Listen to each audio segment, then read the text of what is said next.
সম্মানিত viewers, primary শিক্ষক নিয়োগ প্রস্তুতি ও স্পেশাল সাজেশন বিডি জব কেরিয়ারের ধারাবাহিক আয়োজনে আজকে আপনাদের জন্য থাকছে বিষয়ভিত্তিক জিকে সাজেশন অর্থাৎ সাধারণ জ্ঞান সাজেশন। আপনারা চাইলে এই সাজেশনটি পরীক্ষার মাধ্যমে নিজেকে যাচাই করতে পারবেন। যারা পরীক্ষা দিতে চান বা পরীক্ষা দিয়ে নিজেকে যাচাই করতে চান, কিভাবে পরীক্ষাটি দিবেন আমি বলে দিচ্ছি। তার আগে বলে নেই, এখনও পর্যন্ত আপনারা যারা চ্যানেলটি সাবস্ক্রাইব করেননি, সাবস্ক্রাইব করে এবং লাইক কমেন্ট শেয়ার করে সাথে থাকবেন। প্রথমত, প্রতিটি প্রশ্ন বলার পর কিছুক্ষণ সময় দেওয়া হবে। এই সময়ের মধ্যে আপনি সঠিক উত্তরটি চিহ্নিত করবেন এবং খাতায় লিখে রাখবেন। যদি আপনি মুখে মুখে মনে রাখতে পারেন তাহলে খাতা কলমের প্রয়োজন নেই। যদি উত্তরটি সঠিক হয় তাহলে আপনি 1 নম্বর পাবেন এবং প্রতিটি ভুল উত্তরের জন্য 0.25 নম্বর কাটা যাবে। আপনি বিষয়ভিত্তিক সাজেশনে কত পেলেন তা অবশ্যই কমেন্ট করে জানাবেন, তাহলে অন্যদের সাথে কম্পেয়ার করে আপনার অবস্থানটি দেখতে পারবেন। শুরু করছি সাধারণ জ্ঞান প্রশ্ন।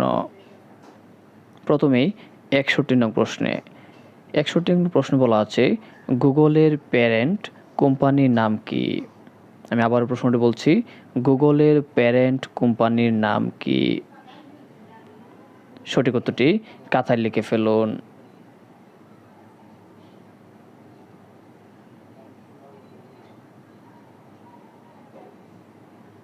সঠিক উত্তরটি হচ্ছে অ্যালফাবেট ইনস। সঠিক উত্তরটি হচ্ছে অ্যালফাবেট ইনস। 62 নং প্রশ্ন বলা আছে, যে বায়ু সর্বদাই উচ্চচাপ অঞ্চল থেকে নিম্নচাপ অঞ্চলের দিকে প্রবাহিত হয় তাকে বলা হয় কি? আমি আবার প্রশ্নটি বলছি, যে বায়ু সর্বদাই উচ্চচাপ অঞ্চল থেকে নিম্নচাপ অঞ্চলের দিকে প্রবাহিত হয় তাকে বলা হয় নিচের কোনটি? আমি একটু সময় দিচ্ছি, আপনারা সঠিক উত্তরটি খাতায় লিখে ফেলুন। সঠিক উত্তরটি হচ্ছে নিয়ত বায়ু। সঠিক উত্তরটি হচ্ছে নিয়ত বায়ু। 63 নং প্রশ্ন বলা আছে, পানিতে নৌকার বইটা বাঁকা দেখা যাওয়ার কারণ আলুর কোনটি? আমি আবার প্রশ্নটি বলছি, পানিতে নৌকার বইটা বাঁকা দেখা যাওয়ার কারণ আলুর পূর্ণ অভ্যন্তরীণ প্রতিফলন, প্রতিসরণ, বিচ্ছুরণ নাকি পোলারায়ন? সঠিক উত্তরটি খাতায় লিখে ফেলুন। সঠিক উত্তরটি হচ্ছে প্রতিসরণ। সঠিক উত্তরটি হচ্ছে প্রতিসরণ। এখানে প্রাইমারি, BCS এবং নিবন্ধনের এবং অন্যান্য চাকরি পরীক্ষার বিগত সালের প্রশ্নের আলোকে 100% কমন উপযোগী বিষয়ভিত্তিক সাজেশন তৈরি করা হয়েছে। আপনারা যদি এই সাজেশনটি ফলো করেন এবং ধারাবাহিকভাবে পড়ে যান, আমি আশা করছি আপনারা 100% এইবারের প্রাইমারি পরীক্ষায় টিকে যাবেন এবং আপনাদের চাকরিটি অবশ্যই হবে। এবং আমি বলতে পারি 100% বলতে পারি, যারা ধারাবাহিক আয়োজনে আমাদের সাথে থাকবেন এবং প্রতিনিয়ত যারা এই প্রশ্নগুলো পড়ে যাবেন এবং শিখে যাবেন, তারা অবশ্যই সফলতা নিয়ে আসবেন এবং অবশ্যই তাদের সফলতা আসবে। এবার 64 নং প্রশ্ন। 64 নং প্রশ্ন বলা আছে, আকাশে বিজলি চমকায় কেন? আমি আবার প্রশ্নটি বলছি, আকাশে বিজলি চমকায় কেন? সঠিক উত্তরটি হচ্ছে মেঘের অসংখ্য পানি ও বরফ কণার মধ্যে চার্জ সঞ্চিত হলে। আমি আবার উত্তরটি বলছি, মেঘের অসংখ্য পানি ও বরফ কণার মধ্যে চার্জ সঞ্চিত হলে। 65 নং প্রশ্নে বলা আছে, দেশের প্রথম সুপার স্পেশালাইজড হাসপাতাল উদ্বোধন করা হয় কবে? আমি আবার প্রশ্নটি বলছি, দেশের প্রথম সুপার স্পেশালাইজড হাসপাতাল উদ্বোধন করা হয় কবে? সঠিক উত্তরটি হচ্ছে 14 সেপ্টেম্বর 2022। সঠিক উত্তরটি হচ্ছে 14 সেপ্টেম্বর 2022। 66 নং প্রশ্নে বলা আছে, ডিজিটাল ঘড়ি বা ক্যালকুলেটরে কালচে অনুজ্জ্বল যে লেখা ফুটে ওঠে তা কিসের ভিত্তিতে তৈরি? আমি আবারও প্রশ্নটি বলছি, ডিজিটাল ঘড়ি বা ক্যালকুলেটরে কালচে অনুজ্জ্বল যে লেখা ফুটে ওঠে তা কিসের ভিত্তিতে তৈরি? সঠিক উত্তরটি হচ্ছে সিলিকন চিপ। সঠিক উত্তরটি হচ্ছে সিলিকন চিপ। ৬৭ নং প্রশ্নে বলা আছে, বাংলাদেশ ও মিয়ানমার কোন নদী দ্বারা বিভক্ত? আমি আবারও প্রশ্নটি বলছি, বাংলাদেশ ও মিয়ানমার কোন নদী দ্বারা বিভক্ত?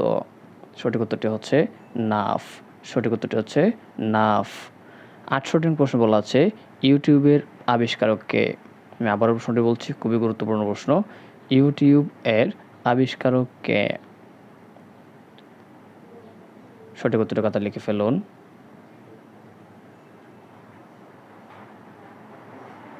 সঠিক উত্তরটি হচ্ছে উপরের সবগুলো, অর্থাৎ চেড হার্লি, স্টিভ চ্যান, জাভেদ করিম সবাই হচ্ছে ইউটিউবের আবিষ্কারক।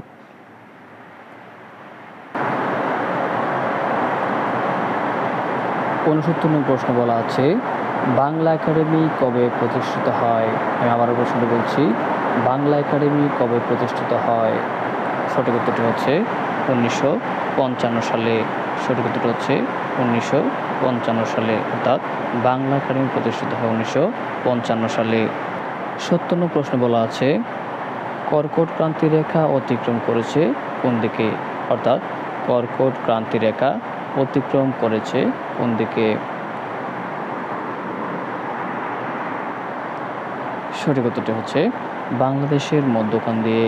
সঠিক উত্তরটি হচ্ছে বাংলাদেশের মধ্যখান দিয়ে। ৭১ নং প্রশ্ন বলা আছে, লালবাগের কেল্লার নির্মাণ কাজ সমাপ্ত করেন কে? আমি আবার প্রশ্নটি বলছি, লালবাগের কেল্লার নির্মাণ কাজ সমাপ্ত করেন কে? সঠিক উত্তরটি হচ্ছে শায়েস্তা খান। সঠিক উত্তরটি হচ্ছে শায়েস্তা খান। ৭২ নং প্রশ্নে বলা আছে, ১৯৪৯ সালে প্রতিষ্ঠিত নেটো এর সর্বশেষ তথা ৩০তম সদস্য দেশ কোনটি? আমি আবার প্রশ্নটি বলছি, ১৯৪৯ সালে প্রতিষ্ঠিত নেটো এর সর্বশেষ তথা ৩০তম সদস্য দেশ কোনটি? সঠিক উত্তর হচ্ছে উত্তর মেসিডোনিয়া। সঠিক উত্তর হচ্ছে উত্তর মেসিডোনিয়া। ৭৩ নং প্রশ্ন বলা আছে, টলেমি কি ছিলেন? আমি আবার প্রশ্নটি বলছি, টলেমি কি ছিলেন? সঠিক উত্তরটি হচ্ছে জ্যোতির্বিদ। টলেমি ছিলেন একজন জ্যোতির্বিদ। ৭৪ নং প্রশ্ন বলা আছে, এডেন কোন দেশের বন্দর? আমি আবার প্রশ্নটি বলছি, এডেন কোন দেশের বন্দর? আমি একটু সময় দিচ্ছি, সঠিক উত্তরটি খাতা লিখে ফেলুন।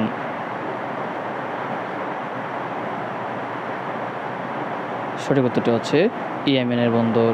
সঠিক উত্তরটি হচ্ছে ইয়েমেন এর বন্দর। টি-20 হতে মুশফিকুর রহিম অবসর গ্রহণ করে কবে? আমি আবার প্রশ্নটি বলছি, টি-20 হতে মুশফিকুর রহিম অবসর গ্রহণ করে কবে? সঠিক উত্তরটি হচ্ছে সেপ্টেম্বরের ২০২২ সালে। সঠিক উত্তরটি হচ্ছে সেপ্টেম্বর ২০২২ সালে। ৭৬ নং প্রশ্ন বলা আছে, জাতিসংঘের প্রথম মহাসচিব কে ছিলেন? আমি আবারও প্রশ্নটি বলছি, জাতিসংঘের প্রথম মহাসচিব কে ছিলেন? সঠিক উত্তরটি হচ্ছে ট্রিক বেলি। সঠিক উত্তরটি হচ্ছে ট্রিক বেলি। ৭৭ নং প্রশ্ন বলা আছে, আয়া সোফিয়া বা হাজিরা সোফিয়া মসজিদ কোথায় অবস্থিত? আমি আবারও প্রশ্নটি বলছি, আয়া সোফিয়া বা হাজিয়া সোফিয়া মসজিদ কোথায় অবস্থিত? সঠিক উত্তরটি খাতা লিখে ফেলুন।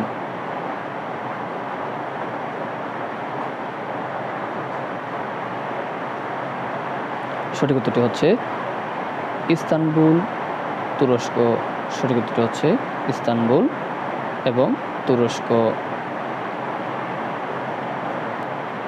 ৭৮ নং প্রশ্নে বলা আছে, শূন্য সংখ্যাটি কোন দেশের গণিতবিদেরা আবিষ্কার করেছেন? আমি আবারও বলছি, শূন্য সংখ্যাটি কোন দেশের গণিতবিদেরা আবিষ্কার করেছেন? সঠিক উত্তরটি খাতা লিখে ফেলুন।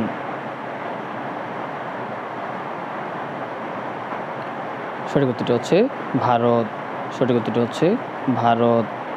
৭৯ নং প্রশ্ন বলা আছে, বর্তমান বাংলাদেশের কোন অংশকে সমতট বলা হতো? আমি আবারও প্রশ্নটি বলছি, বর্তমান বাংলাদেশের কোন অংশকে সমতট বলা হতো? সঠিক উত্তরটি হচ্ছে কুমিল্লা ও নোয়াখালী। সঠিক উত্তরটি হচ্ছে কুমিল্লা ও নোয়াখালী। আজকের সর্বশেষ প্রশ্ন, সর্বশেষ প্রশ্ন বলা আছে, জাফনা দ্বীপ কোথায় অবস্থিত? আমি আবারও বলছি, জাফনা দ্বীপ কোথায় অবস্থিত? সঠিক উত্তরটি হচ্ছে শ্রীলঙ্কা। সঠিক উত্তরটি হচ্ছে শ্রীলঙ্কা।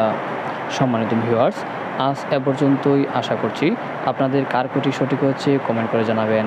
এতক্ষণ বিডি জব ক্যারিয়ারের সাথে থাকার জন্য আপনাকে অসংখ্য ধন্যবাদ।